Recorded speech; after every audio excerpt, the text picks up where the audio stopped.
두바이 하늘 위에서 인도산 경전투기 테자스는 다시는 일어나면 안 될 장면을 남기고 말했습니다.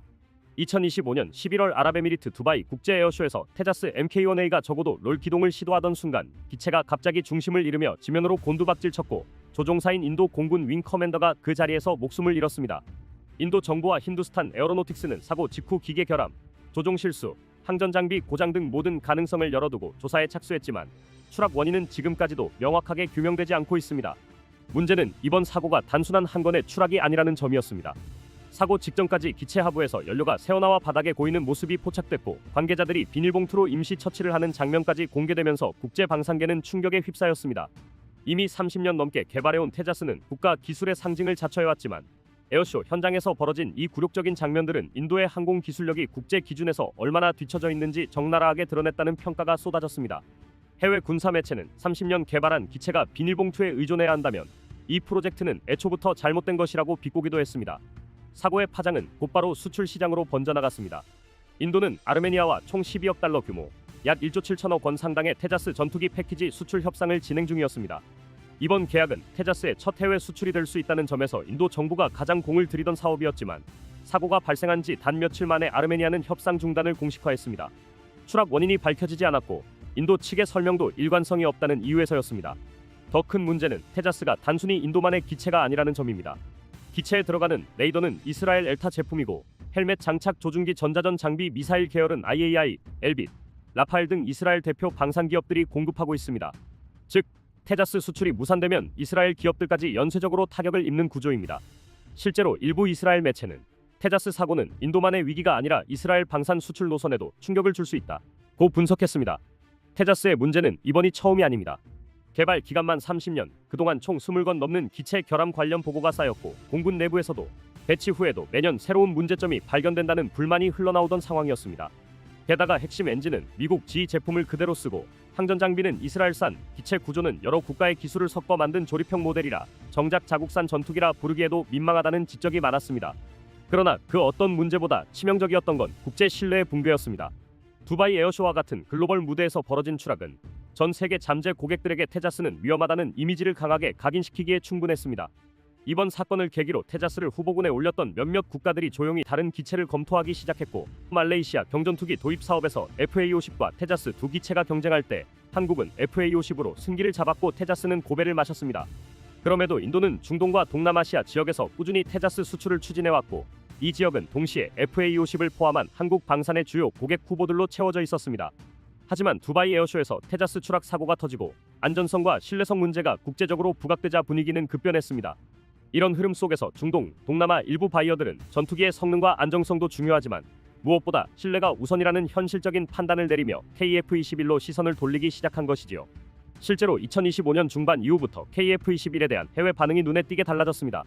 중동 최대 방산 소비국 가운데 하나인 아랍에미리트는 KF-21 보람의 도입과 공동생산, 기술 이전을 골자로 하는 대형 협상에 본격 착수했습니다. 지난 8월 UAE 국방고위 인사가 직접 KF-21 시제기에 탑승해 실전 기동을 체험한 뒤 매우 인상적이라는 평가를 남겼고 그 직후부터 양국 간 협의가 속도를 냈다는 보도가 잇따랐습니다.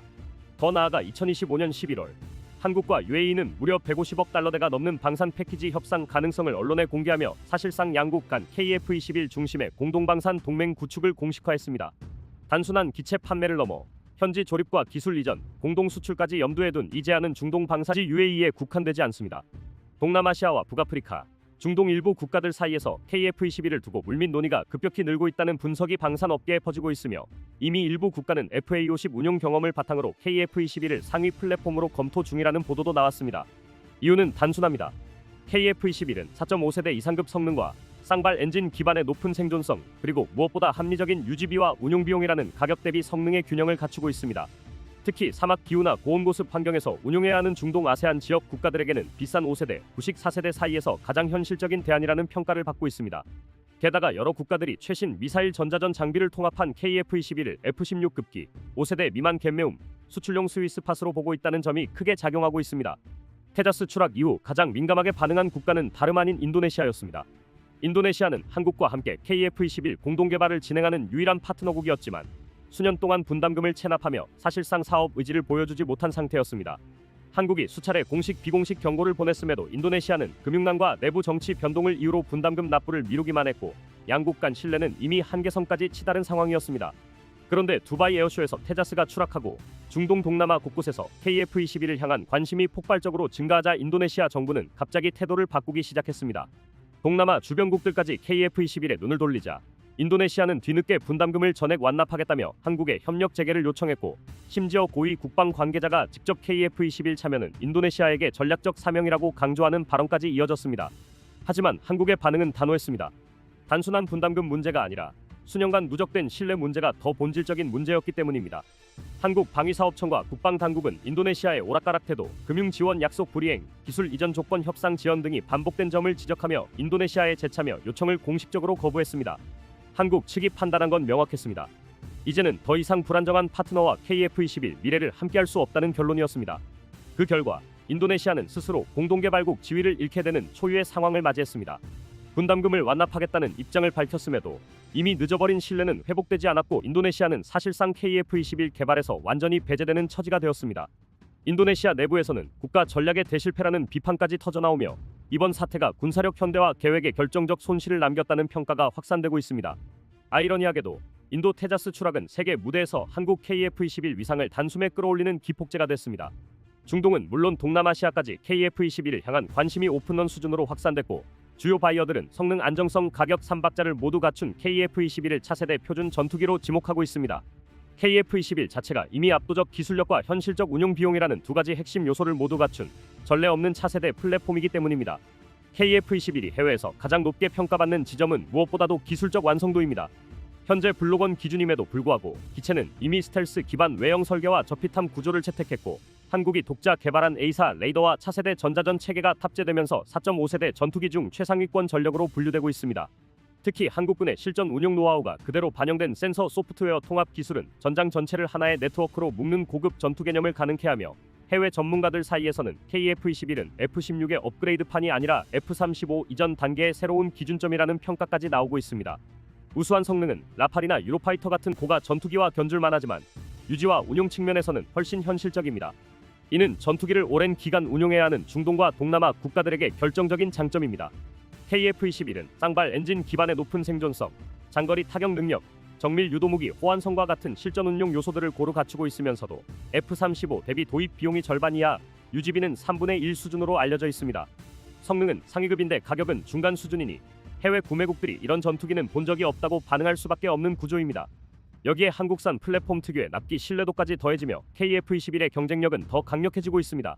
실제로 FA-50, K9, K2 모든 사업에서 한국은 한 번도 일정 차질을 빚은 적이 없고, 계약하면 실제로 정해진 시기에 납품되는 믿을 수 있는 공급국이라는 명성을 쌓아왔습니다. 이는 테자스나 유럽 전투기들의 잦은 일정 지원과는 극명하게 대비되는 지점으로, 예산과 일정에 민감한 중동 동남아 공군이 KF-21을 우선순위로 검토하는 결정적 이유가 되고 있습니다. 결국 세계 여러 국가가 KF-21을 주목하는 이유는 명확합니다. 강력한 성능, 효율적인 유지비, 빠른 납품, 그리고 한국산 무기에서 이미 입증된 실전 신뢰성. 이 네 요소가 동시에 맞아떨어지는 전투기는 글로벌 시장에서도 극히 드뭅니다. KF-21은 단순한 한국형 전투기가 아니라 각국 공군이 미래 전략의 중심축으로 올려놓는 차세대 실전 플랫폼으로 확고히 자리 잡아가고 있습니다. 실제로 한국의 생산 기술은 충격적인 수준입니다. 이에 대한 11월 25일 영상입니다. KF-21은 글로벌 기술 경쟁에서 한국의 입지를 넓히고 있으며 이제 미국을 뛰어넘는 첨단 무기 체계 개발에 상징적 의미를 갖게 되었습니다. 한국은 생산 기간을 크게 단축해 사업 현실화와 시장 진입 가능성을 높였고, 국내외 방산 시장에서 한국 무기의 경쟁력을 강력히 보여주고 있습니다. 오늘은 KF-21 전투기의 생산 속도가 얼마나 빨라졌고 향후 수출과 양산에 있어서 얼마나 놀라운 모습을 보여줄 수 있는지 알려드리겠습니다.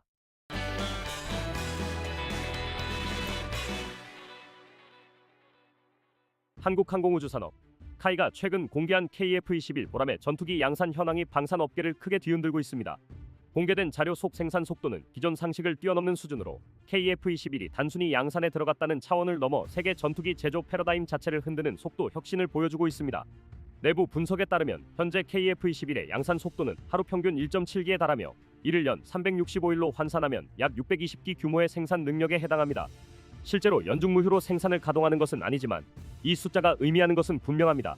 한국의 생산 공정 자체가 이미 세계 상위권을 넘어 거의 독자적인 고속 양산 체계에 도달했다는 확실한 신호라는 점입니다. 더욱 놀라운 대목은 양산 라인의 가동 시점입니다. 본격적인 생산 체계 구축을 시작한 것이 작년 8월이었음에도 불구하고 불과 1년 남짓한 시간 안에 카이는 완전히 새로운 생산 시설을 구축했고 지금 이 시설에서는 단일 라인에서 무려 7대의 KF-21이 동시에 조립되고 있는 장면이 확인되고 있습니다. 이미 조립 공정의 70% 이상이 완료된 상태라는 점에서 업계는 거의 충격에 가까운 반응을 보이고 있습니다.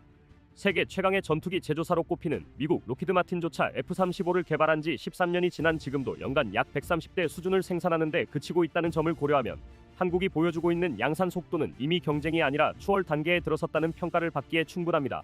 KF-21이 이토록 빠르게 생산되고 있음에도 대당 가격이 1억 달러 이하로 책정되었다는 점은 더욱 큰 의미를 갖습니다. 고성능 A사 레이더와 스텔스 지향 설계, 동급 대비 뛰어난 공대공 공대지 능력을 갖춘 전투기가 이 정도 가격대를 유지한다는 사실은 해외 시장에서 매우 강력한 매력 요소로 작용하고 있습니다. 실제로 중동, 동남아시아, 유럽 일부 국가들까지 KF-21을 은밀하게 주시하며 도입 타당성을 검토하는 배경에는 바로 이런 성능 대비 경제성 구조가 자리 잡고 있습니다. 이런 속도 혁신은 단순히 노력과 인력 투입으로 이루어진 게 아닙니다. 카이는 KF-21을 기존 FA-50 생산동에서 만드는 것이 아니라 아예 출발 단계부터 KF-21 전용 생산 시설을 설계해 새로 구축했습니다. 축구장 여러 개를 합친 크기의 이 거대한 건물 전체에는 군사 시설에 준하는 강화된 보안 체계가 적용되어 내부 출입은 임직원이라도 허가받은 인원만 가능하고 해외 고위 관계자들도 별도의 보안 심사를 거쳐야만 내부에 들어갈 수 있습니다. 촬영은 원천적으로 금지되어 있고 외부로 공개되는 사진은 모두 카이 보안 검증을 통과해야 합니다. 이 때문에 작년 하반기부터 양산형 조립이 진행되고 있었음에도 얼마나 진척되었는지 외부에서는 사실상 알 수 없었고 최근 공개된 자료를 통해서야 이 정도 속도로 진척되고 있었다는 사실이 드러난 것입니다. 반면 지금까지 제작된 시제기 6대는 양산형과는 완전히 다른 방식으로 만들어졌습니다. 규격화가 끝나지 않은 초기 단계 모델이었기 때문에 조립 과정에서 많은 부분이 수작업에 가깝게 진행되었습니다. 특정 부품은 규격이 완전히 통일되지 않아 현장에서 직접 조정하거나 엔지니어가 금속을 깎아 맞추는 방식의 공정이 필요했고 시험 목적에 따라 기체별로 장착되는 센서와 계측 장비도 조금씩 달라졌습니다.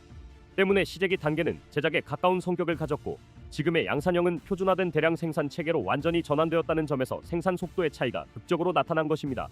방위사업청은 이미 카이와 KF-21 양산 1차 물량 20대에 대한 계약을 체결했으며 공식 인도 시점을 2026년 말로 설정해둔 상태입니다. 그러나 업계에서는 현재의 생산 템포라면 인도가 앞당겨질 가능성도 충분히 제기되고 있습니다. 특히 이번에 단일 라인에서 7대가 동시에 조립 가능하다는 사실이 확인되면서 향후 수출 물량이 늘어날 경우 생산 라인을 하나만 더 증설해도 월 3-4대, 연 40세대 이상의 양산 능력을 확보하는 것이 가능하다는 분석도 나오고 있습니다. KF-21의 생산 혁신이 더욱 빛나는 이유는 애초에 전투기 양산이라는 영역 자체가 소수 군사강국만 다룰 수 있는 국가 단위의 정점 기술이기 때문입니다. 전투기는 선체 구조물부터 항전 장비, 스텔스 설계, 고강도 합금, 항공전자, 임무 컴퓨터, 엔진 통합까지 모든 분야가 극한의 정밀도를 요구하기 때문에 일반 국가들은 개발은 고사하고 양산 단계에 진입조차 하지 못합니다. 실제로 전 세계에서 전투기를 꾸준히 대량 생산하는 국가는 미국을 중심으로 한 몇몇 강대국뿐이며 그마저도 생산 속도는 결코 빠르지 않습니다. 대표적인 사례가 미국의 F-35입니다. 2011년 양산에 착수한 이후 최근에서야 미 공군의 500번째 기체를 넘겼는데 13년간 평균 생산량이 연간 40대에도 미치지 못하는 셈입니다. 우크라이나 전쟁 이후 동맹국들이 앞다투어 F-35 주문량을 늘렸지만 지금도 현실적으로 연간 130대 수준을 겨우 맞추고 있습니다. 첨단 전투기라는 명성에 비해 생산 공정은 여전히 고질적인 병목을 안고 있는 셈입니다. 유럽 상황은 더 답답합니다. 최근 수출 주문이 크게 늘어난 라팔 전투기조차 월 최대 생산량이 3대 남짓에 불과하며 프랑스 정부는 이를 4대로 늘리기 위해 생산 인력 확대까지 검토하는 상황입니다. 그마저도 생산 체계가 분산돼 있어 속도 향상은 쉽지 않습니다. 타이푼의 경우에는 연간 생산량 자체를 명확히 공개하지 않을 정도로 제한적 생산에 머물러 있습니다. 유럽이 원하는 만큼 생산 능력이 따라가지 못하는 대표적인 사례죠. 전투기 생산이 이렇게 느린 이유는 기체 구조와 항전 장비가 지나치게 복잡한 데다 좁은 동체 내부에서 수천 가닥의 전선을 연결하고 수백 개의 장비를 밀리미터 단위로 배치해야 하는 특성 때문입니다. 아무리 자동화를 도입해도 최종 조립 과정은 여전히 사람의 손길이 필요한 고난도 작업입니다. 하지만 날개와 동체 외곽처럼 넓은 면적의 금속을 정밀하게 가공하거나 대형 부품을 결합하는 공정은 로봇을 적극 투입할 수 있습니다. 대표적으로 전투기 동체에 수백만 개 가까이 들어가는 리벳을 가공 체결하기 위한 자동화 장비가 있습니다. 고강도 합금 판재를 겹쳐놓고 리벳 구멍을 동일한 위치에 정확히 뚫어주는 로봇, 그리고 그 리벳을 압력으로 밀어넣어 고정시키는 자동 체결 시스템이 대표적입니다. 용접은 열 변형으로 인해 구조 강도가 떨어지기 때문에 동체 대부분이 리벳 방식으로만 제작되는데 이 부분에서 자동화된 로봇이 생산 속도와 정밀도를 동시에 끌어올리고 있습니다. 그런데 바로 이 자동화 분야에서 한국의 카이가 탁월한 강점을 발휘하고 있습니다. FA50 생산 시절부터 공정 자동화 기술을 꾸준히 축적해왔으며 검사 장비와 공정 제어 시스템을 자체적으로 개발해온 것이 KF-21에서 폭발적으로 드러난 것입니다. KF-21 양산에는 기존 전투기 제조사들이 사용하던 고가의 외산 장비를 그대로 들여오는 방식이 아니라 카이가 직접 설계하고 제작한 자동화 로봇과 특정 장비가 새롭게 투입되었습니다. 사람의 손으로 며칠씩 걸리던 공정을 로봇이 몇 시간 만에 처리할 수 있게 되면서 생산 속도가 급격하게 상승한 것이죠. 가격 경쟁력도 놀라운 수준입니다. F-35는 양산 초기 가격이 대당 약 3억 달러에 육박했습니다. 생산 규모가 커지고 공정이 안정된 이후 형성했습니다. 향후 2-3년 안에 양산이 본격화되면 가격이 800억 원대까지 떨어질 것으로 전망되고 있습니다. 이는 전 세계에서 경쟁하는 4세대 플러스급 전투기, 라팔, 타이푼, F-16V 등이 대당 1억 5천만 달러에서 많게는 2억 달러를 넘나드는 것과 비교하면 압도적인 수준입니다. 같은 성능의 전투기를 월 한 대 생산하는 회사와 월 10대 이상 양산할 수 있는 회사의 단가가 큰 폭으로 차이 나는 것처럼 한국은 이미 속도가 가격을 이긴다는 방산 원리를 정확히 구현해내고 있는 셈입니다. 이러한 배경 속에서 카이의 생산 기술은 세계 방산업계에서도 인정받고 있습니다. 과거 FA50 개발 당시 기술 지원을 제공했던 로키드 마틴조차 최근에는 카이의 자동화 공정 기술을 배우기 위해 벤치마킹하고 있다는 이야기가 업계에서 심심치 않게 나오고 있을 정도입니다. 이제는 기술을 배우던 한국이 오히려 선진국 회사들의 생산 혁신 모델이 되고 있는 셈입니다. KF-21은 내년 말부터 한국 공군 실전 배치를 앞두고 있지만 양산형 기체들은 이미 내년 초부터 줄줄이 모습을 드러낼 예정입니다. 몇 달간의 비행 시험을 거쳐 본격적으로 인도 작업이 진행되면 한국은 실질적으로 차세대 전투기 생산국으로 완전한 자리매김을 하게 됩니다. 그 시점이 오면 KF-21은 단순한 국산 전투기가 아니라 세계 방산 시장에서 가격과 생산량, 성능 모두를 한 번에 충족시키는 차세대 주력 기종으로 부상할 가능성이 매우 높습니다. KF-21을 둘러싼 지금의 변화는 단순한 신무기 도입이 아니라 한국이 스스로의 기술과 생산 능력으로 새로운 시대를 여는 전환점이라 할 수 있습니다. 소수 강대국만이 독점하던 전투기 시장 한가운데에서 한국은 더 빠르고 정확하며 경제적인 생산 체계를 통해 세계 표준을 다시 정의하고 있습니다. 이제 우리는 더 이상 뒤따라가는 국가가 아니라 미래 항공 방위 산업의 흐름을 주도하는 나라로 자리 잡고 있습니다. 그리고 이 보라매가 하늘을 가르는 순간 한국의 기술력과 자신감도 함께 비상하게 될 것입니다. 다음은 KF-21 전투기가 4.99세대로 인정받기 시작했다는 내용의 11월 14일 영상입니다.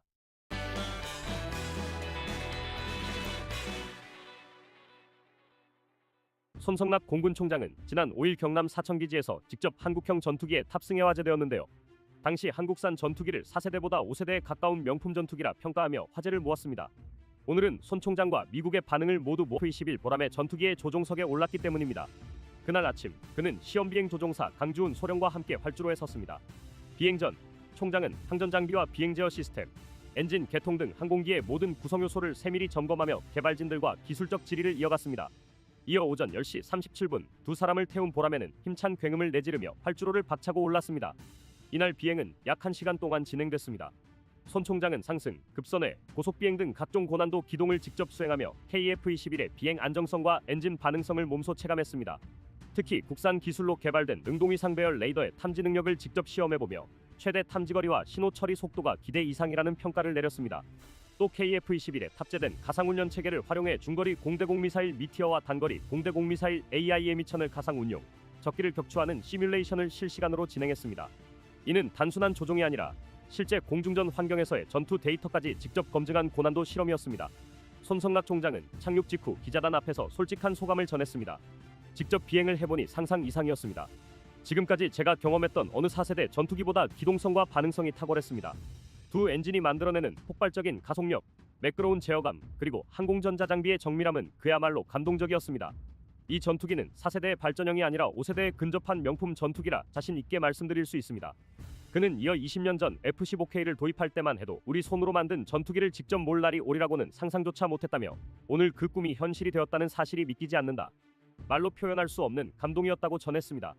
이는 단순한 기술적 평가를 넘어 한 세대의 공군 장교로서 대한민국 항공력의 진화를 직접 목격한 진심 어린 고백이었습니다. 손성락 총장은 약 3,000시간 비행 경력을 지닌 베테랑 조종사로 F4 팬텀과 F-15K, F-35A까지 조종해본 실전형 조종사입니다. 그는 블랙이글스 팀장과 전력화 책임자, 비행대장 등을 역임하며 대한민국 공군의 과거와 현재 그리고 미래를 모두 경험한 상징적 인물입니다. 그런 그가 5세대 근접한 명품 전투기라 평한 것은 기술적 성숙도뿐 아니라 조종사 입장에서의 완벽한 신뢰를 의미합니다. 공군 관계자는 참모 총장이 직접 탑승해 기동성과 항공전자 장비 성능을 검증한 것은 공군의 기술력에 대한 자신감의 표현이자 해외의 한국산 전투기의 우수성을 알리기 위한 전략적 행보라고 설명했습니다. 실제로 이 장면은 단순한 시험 비행이 아니라 전 세계를 향한 대한민국 항공산업의 품질 보증서 역할을 했습니다. KF-21은 2022년 첫 비행 이후 3년 만에 개발 시험 단계를 넘어 양산 체제에 진입했습니다. 현재는 블록 1 단계에서 공대공 무장 운용 능력을 확보했으며 향후 블록 2에서는 공대지 공대함 타격 능력까지 갖출 예정입니다. 2026년 말 첫 실전 배치를 앞두고 있는 KF-21은 완성 시점에 미국, 러시아, 유럽에 이어 세계 8번째 초음속 전투기 독자 개발국이라는 기록을 대한민국에 안겨줄 것입니다. 이날 손 총장의 행보는 단순히 한 조종사의 비행을 넘어 수천 명의 연구진과 엔지니어들이 쏟아온 열정에 대한 경의의 표시이기도 했습니다. 그가 조종석에서 느낀 감동이라는 한 단어는 지난 20년간 불가능에 도전해온 한국 항공산업의 결실을 상징적으로 표현한 말이었습니다. 한편 손성락 총장은 최근 국회 국정감사에서도 미래 공군의 청사진을 제시했습니다. 그는 AI 기반 유무인 복합전투 체계를 단계적으로 구축하고 우주 전력과 전문 인력을 확보해 AI 파일럿 시대를 열겠다며 KF-21 보람의 안정적인 전력화를 통해 대한민국 항공력의 수준을 한 단계 끌어올리겠다고 밝혔습니다. 이어 공군은 굳건한 한미동맹을 기반으로 연합훈련과 삼축 체계 능력을 강화하고 어떤 도발에도 흔들리지 않는 공군력을 구축하겠다고 덧붙였습니다. 한국 공군 수장이 직접 검증한 그 순간 이후 미국권 군사 매체와 분석가들의 시선이 KF-21 보라매로 더 또렷하게 모였습니다. 먼저 미국 안보 매체 1945는 KF-21을 가격 대비 성능이 매우 뛰어난 신해라 규정하며 미국이 주목해야 할 전투기라고 직설적으로 평했습니다. 이 매체는 KF-21이 양산 단계에 들어서면서 수출 시장에서 존재감을 빠르게 키우고 있고 폴란드 등 잠재 고객을 확보할 경우 F-35 전투기가 독주하던 영역 일부에서 경쟁이 생길 수 있다고 분석했습니다. 1945의 핵심 포인트는 두 가지입니다. 첫째, KF-21은 4.5세대로 분류되지만 개발 속도와 비용 효율, 센서 무장 통합 수준이 비정상적으로 빠르다는 점. 둘째, 이 조합이 미국의 시장 동맹 네트워크에도 전략적 고려사항이 된다는 점입니다. 미국이 한국을 신경 쓰고 있다는 사실 자체가 이미 의미 있는 신호라는 얘기입니다. 미국 항공우주 전문지 에비에이션 위크는 카이의 비행선 앞에서 찍은 생산 현장 르포를 통해 최근 KF-21 단자기가 스핀 회복용 장비를 동체 상부 쌍미익 사이에 얹고 경납고를 빠져나오는 장면을 묘사했습니다. 이는 실속 유도와 복구 같은 고난도 시험 카드가 실제로 수행되고 있음을 암시합니다. 즉 단순 기체 비행이 아니라 극한 영역 데이터까지 적극적으로 뽑아내는 페이지라는 점을 현장 디테일로 보여줍니다. 이런 장면 묘사는 미국권 독자에게 KF-21 개발 프로그램이 이미 성숙한 시험 캠페인 단계로 들어섰다는 메시지를 선명하게 전달합니다. 더 워저는 KF-21의 내부 무장창 채택 계획을 별도로 다뤘습니다. 내부창은 대공망 침투에 필수적인 낮은 피탐 특성을 크게 끌어올리고 외부에서 달기 까다로운 중량급 유도폭탄을 기체 내부에서 운용할 수 있게 합니다. 워조는 내부 무장창 적용이 진행되면 KF-21이 방공망 관통 임무에서 훨씬 스텔시한 기체로 진화할 것이며 대형 벙커버스터급 탄을 은밀하게 투하하는 프로파일도 가능해진다고 분석했습니다. 미국 매체가 굳이 내부창 이슈를 전면에 세운 이유는 분명합니다. 한국이 4.5세대에서 멈추지 않고 5세대적 속성으로 넘어가는 업그레이드 로드맵을 갖고 있다는 방증이기 때문입니다. 다시 말해 미국권 담론에서 4.5세대라는 분류는 고정 라벨이 아니라 5세대로의 진화를 전제한 과도기적 정의에 가깝게 들립니다. 개발 속도 자체에 대한 미국 매체의 평가는 오래전부터 일관됩니다. 더 워저는 이미 공중급류 첫 시험 당시 KF-21 프로그램의 전개 속도를 이례적으로 빠르다고 짚으며 운용 시나리오 확장과 전력 네트워킹 관점에서 주목할 가치가 높다고 적었습니다. 공중급류는 단순한 과시가 아니라 작전 반경 채공 시간을 실질적으로 확장해주는 핵심 변수입니다. 미국식 체크리스트로 봐도 급류 센서 데이터링크의 묶음 검증은 전력화를 좌우하는 분수령입니다. 수출 외교의 접점에서 바라본 미국권 시각 역시 구체적입니다. 플라이트 글로벌은 아덱스 2025 이후 카이가 첫 해외 판매를 본격 추진 중이라고 전하며 KF-21 수출 전선과 동시에 FA-50 단자형, 전술 수송기 콘셉트 등 라인업 확장 전략을 소개했습니다. 이 보도는 한국산 전투기가 단일 기종의 성공을 넘어 제품군 포트폴리오와 파생형으로 시장 파급력을 넓히는 단계에 접어들었다는 관측을 담고 있습니다. 미국, 유럽 메이저와 정면으로 부딪히는 구도에서 가격 납기 성능 조합이 강점인 한국형 모델이 틈새가 아닌 메인 트랙으로 올라오고 있음을 시사합니다. 미국권의 관심을 자극하는 대목은 따로 있습니다. 바로 한국 공군 수장의 직승 비행입니다. 손성락 총장이 KF-21 조종석에 올라 레이더 탐지 성능과 항전 통합, 기동성을 직접 검증한 사건은 한국 내 뉴스임과 동시에 해외 바이어와 분석가에게 가장 강력한 품질 보증으로 작동합니다. 국내 보도는 손 총장이 비행 전 항전 비행 제어 엔진 개통을 점검하고 약 50분간 상승선의 고속 비행을 수행했으며 능동위 상배열 레이더 탐지거리 확인과 가상훈련 체계 운용까지 직접 참여했다고 전했습니다. 미국 독자 입장에서 보면 최고 지휘관이 안전을 걸고 탄 기체라는 상징성 자체가 설득의 장벽을 낮춥니다. 미국권 매체들은 KF-21을 현재 시점에서는 4.5세대 범주로 분류하면서도 내부 무장창 도입과 소프트웨어, 센서, 통합 고도화를 통해 스텔스 전장의 핵심 요건으로 수렴할 가능성을 계속 추적하고 있습니다. 그래서 4.5세대라는 표현은 폄하가 아니라 5세대급 속성으로의 진화가 예정된 설계 철학을 전제한 기술적 표기법에 가깝습니다. 1945의 경고성 논조, 에비에이션 위크의 현장 디테일, 더 워존의 내부창 분석, 플라이트 글로벌의 수출 드라이브 보도는 서로 맞물려 한 메시지를 강화합니다. 한국산 전투기가 가격 납기, 운용 편의성, 확장성의 묶음으로 미국이 신경 써야 할 변수로 떠올랐다는 사실입니다. 이 흐름은 전략적으로 두 가지 함의를 줍니다. 첫째, 동맹 생태계 내부 경쟁의 심화입니다. 미국산 전투기의 납기 비용 이슈가 불거질수록 KF-21 같은 대안의 매력은 커집니다. 둘째, 기술 경로의 독립성입니다. 내부 무장창, 레이더 센서 통합, 네트워크 전투를 엮는 소프트웨어적 진화는 특정 부품 의존을 줄이고 개방형 구조로 가속할수록 파생형과 해외 공동 개발의 문이 열립니다. 이 조합은 미국에게 위협 동시에 기회입니다. 협력하면 시장 파이를 키울 수 있고 경쟁하면 기존 생태계의 규칙을 재조정해야 합니다. 미국 매체들이 한국을 유심히 보는 이유가 바로 여기에 있습니다. 이제 미국권도 KF-21을 비용 효율의 4.5세대가 아니라 5세대급 요건으로 진화 중인 플랫폼으로 읽고 있습니다. 다시 말해 한국을 신경 쓴다는 사실 자체가 이미 성적표입니다. 이제 대한민국의 하늘은 더 이상 누군가의 그늘에 있지 않습니다. KF-21 보라매를 시작으로 우리는 스스로의 힘으로 하늘을 설계하고 지키는 시대를 열었습니다.